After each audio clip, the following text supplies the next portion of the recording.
What's up, monsters? It's me, your boy.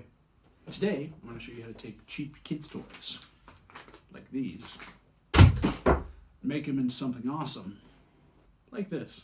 Let's get to it. It took several main things to make this build. First, the figures I used to make the critter, some sort of cutting tools, here's a few examples, some tools for filing and sanding, some super glue, got various kinds here. I also used some baking soda. As you can see, I've already portioned some of it out into a little plastic container here. I've also got some tools to apply baking soda and texturing later on. I like to keep on hand small sculpting tools and things like nails, toothpicks, and these crappy paintbrushes are really good too. This project took place over a few different stages. First, I did some rough cuts and forming of the pieces to make them fit together a bit more easily. You can see here I'm checking how I want to fit the goat and the snake on the base model, and how I want to angle my main cuts.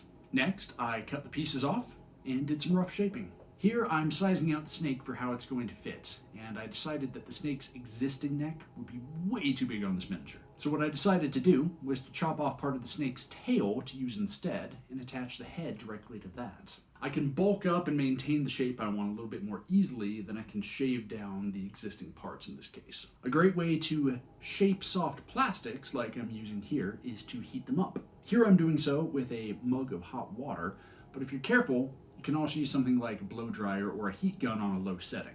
Then, I just bend the plastic into a more useful shape and hold it for a few minutes while it cools. Next up, I'm removing the head from the lion. Because of the amount of bulk I'm going to be adding onto the goat, as well as the fairly sizable snake that he's going to have for a tail, I decided I was going to shift the head up a little bit and bulk out his mane and his shoulders to make the model fit together visually a bit better. This is a good point to clean up the model and remove any unwanted details like mold lines or made in China text. I also decided that I wanted to turn the lion's head to the side slightly. That way he would match the way the snake and the goat are looking a bit better. Next, I shaved down any extra plastic sticking off the sides of the goat past where the lion's body was. I'm going to be bulking things up and smoothing them out in the next couple steps, so I went ahead and trimmed stuff down at this point. Also, I flattened out areas where I was going to glue parts together to make the gluing process easier. Finally, to finish off the basic construction, I glued the various pieces together and got ready to move on to filling the gaps and some extra sculpting. To fill out the gaps and add some extra mass on the miniature, I put a small amount of super glue in the desired fill area, and then sprinkled on some baking soda. I let this dry briefly, moving from area to area where I wanted to add more bulk. And not being too worried about putting on too much at this point, because I'm going to be sanding and shaping it down momentarily. The super glue I used here is the cheap dollar store stuff. It's very thin and runny. It can get away from you if you're not careful, but it's also really good at getting into those tiny little gaps. There's also a gel super glue that you may be able to find locally, which is good at filling the larger gaps, but it doesn't set as fast as the thin stuff, so keep that in mind. I highly recommend you have something to catch the extra baking soda to cut down on your mess. I've also got a smaller plastic container here to help catch any extra, which I can then use to fill up my pouring glass again. Another way to help fill bigger gaps a bit faster is to put some extra sprue or toothpicks cut to size, and then cover them with the same technique we've been using. If any areas on the model get a tad bumpy, don't worry about it, because the next step after this is sanding. Just make sure you fill all of your gaps and add any extra mass you think that you might need on the miniature. At this point, I went ahead and rinsed off my critter. This helped to get any excess baking soda off of him and finished curing any exposed superglue. While he was drying, I took this opportunity to clean my workspace for the next stage, like a responsible crafter. Next, I'm going to shape the mini by sanding down the areas that I just built up. I cut off any particularly big protrusions and then went ahead and started to form and smooth out the areas to the desired end shape. You can use sanding sticks, nail files, miniature files, whatever you've got on hand for this step. I gently sanded down the curves till they were smooth and where I wanted them to be. Fair warning, this part gets dusty. Breathing baking soda and super glue is not highly recommended.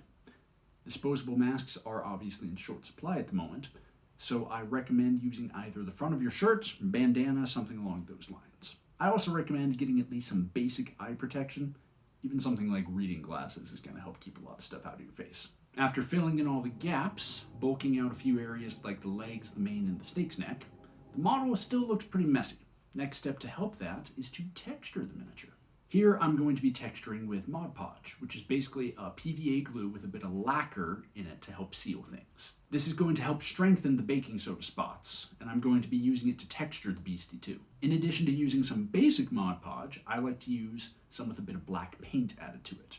This is generally referred to as a Black Magic base coat, and here's a special shout out to Jeremy at Black Magic Crafts for his nifty tricks like this.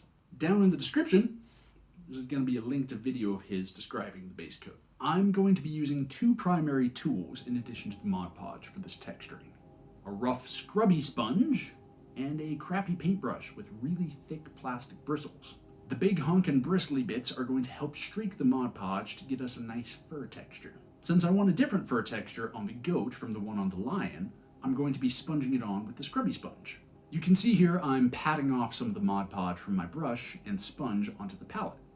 I don't want to have too thick of a layer because that's just going to smooth out as it dries. Instead, I'm going for lots of thin layers with just a little bit of texture each, layered on top of each other as they dry to get the fur effect. I sponged on and lifted away from the goat and did exaggerated brush strokes on the lion. If you're a miniature painter, you could almost equate what I'm doing here to a dry brush with the texturing medium. Next, I did some more texturing, but this time I used Black Magic base coat. I did this for two reasons. First, it gives the model a nice uniform color so I can see how the texture's coming along.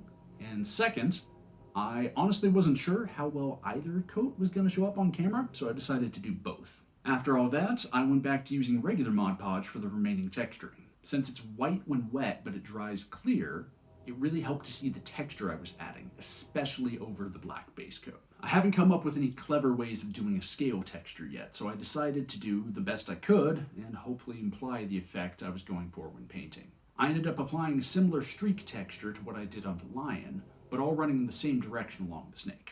After that, I did a light layer of lines at about 90 degrees off from the first set to get a bit of a crosshatch look. I don't think this turned out as well as the other textures, but it still wound up fairly snappy looking after painting. Next up is the base. For minis about this size, I've been using these oversized dollar store checkers. They have nice smooth edges, so they make the eventual base look really clean. I took a roughly 1mm styrofoam plate. This is a nice way to get access to some foam, and takeout containers would work well here too. I took several pieces of foam, layered them with super glue so they cured fast. This is going to end up as the rock my Chimera is standing on top of. Could also easily do this step with some XPS foam or foam core board, but this is what I had on hand and I wanted to give it a try. After test fitting the miniature onto the base, I cut through all 4 layers of foam with a sharp knife, and took the bit I cut and flipped it to add on top of the working area. This gave me a nice slope for the Chimera to stand on. After that, more shaping and texturing before gluing the rock to the base. I then also used some hot glue to fill in some gaps around the outside of the base. I didn't worry about being perfect here. These areas are going to get covered up with PVA glue and sand shortly. Normally, I would texture this foam with a rolled up ball of foil, but I just moved, and I keep forgetting to pick up a pack. So instead, I'm going to be texturing this piece with a bit of sand. I coated the base in Black Magic base coat to help seal the foam and strengthen up the base. Then I sprinkled on the sand for texturing. The next part is going to be painting the model. In keeping with this build's theme of cheap, easily accessible materials, I decided I was just going to finish this guy off with basic craft paints. I started base coating the model and the rock on the base with some browns and a bit of green on the snake. Then I did some orange highlights on the lion, brown, then up to a gray on the goat, and working up to a yellow on some parts of the lion. Following that, I did a much lighter gray highlight on the goat. Next, I used a homemade black wash all over the lion and the goat. I started lightening the mane again with some orange and some more gray on the base. I glazed a bit of yellow onto the lion, mixed some more mid-tone orange to dry brush on the mane, and dry brushed lighter gray on the goat. Then, I did a bit more ink on the mane and the lion's facial features to help make them pop. I painted the goat horns ivory and worked some highlights onto the snake. At this point, I attached the model to the base, and that was the majority of the painting done. After that, I did some final highlights and some detail work, like the Chimera's eyes and the snake tongue. It was a little bit closer up work, so I didn't get video of doing that, but here you can see him completely finished. Also, here's the first Chimera that I made. I used this guy to test out the techniques I was planning to use for this, as well as figure out the camera angles I want to be shooting at for future videos. Something I learned on this project that I hadn't encountered on the first Chimera is that texturing over smooth surfaces is actually a lot more effective. On this Mini, the lion's fur has nice grooves in it already, but as I was putting the Mod Podge on him, some of it wound up filling the grooves instead of making new ones.